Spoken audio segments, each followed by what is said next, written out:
fruity pastel cookies. And just like any good yoyomax12 recipe, we must start off with butter. I think I'm going to keep a running tally of how much butter I use during, flowing butter during the Christmas season. Be curious to see that. So we have 3/4 of a cup, 3/4 of a cup of butter softened, half a cup of sugar, and you're going to mix this up with an egg, the pièce de résistance, which is the Jello. Now the recipe doesn't say anything about whether it should be the sugar-free Jello with the sugar substitute or the regular Jello. So I'm going to put in the regular Jello because that's what I have to have in the cupboard. If you try it with the sugar-free Jello and they turn out, please let me know. So in goes the Jello and 1/2 teaspoon of vanilla extract.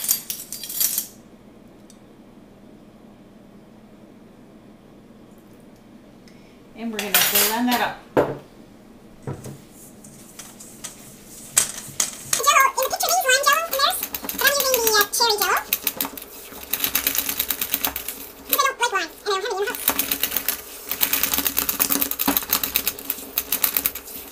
There it is. Oh, that's an interesting color. Then we're going to add 1 3/4 cups of all-purpose flour and 1/2 teaspoon of baking powder.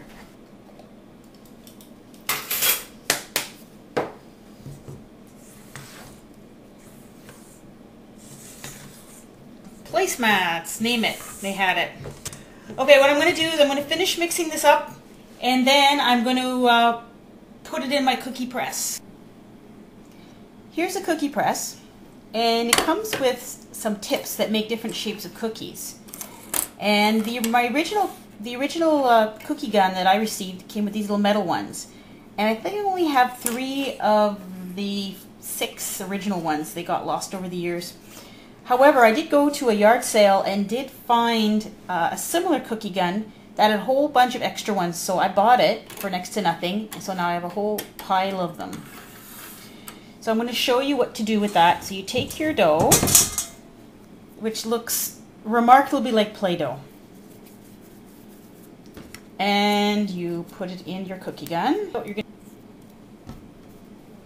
Speaking of Play-Doh, I think my son has probably put Play-Doh in this at one point or another and cleaned it up.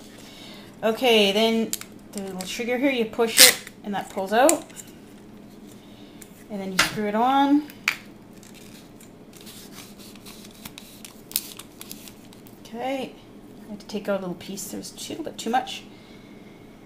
Then this is the end cap, and I'm going to make these little, they look like little Christmas ornaments when they're done. Goes in there, it screws on at the end.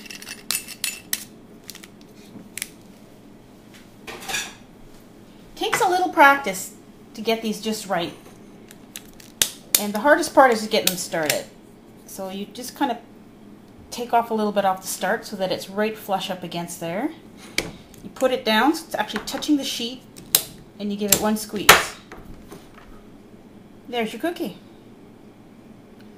Well, you need to do it on a bare cookie sheet because you want the cookie to stick to the sheet and pull away from the cookie press. Here we go. And the spacing is done for you because you can't really get any closer. And you can see they're not all perfect. And these are going to go into a 350-degree oven for about 6 or 7 minutes. They cook quite quickly. You don't want them to be overcooked. You do not want them to be brown. You just want to watch them very carefully. And when you see the edges start to turn just a light shade of brown, you take them out right away.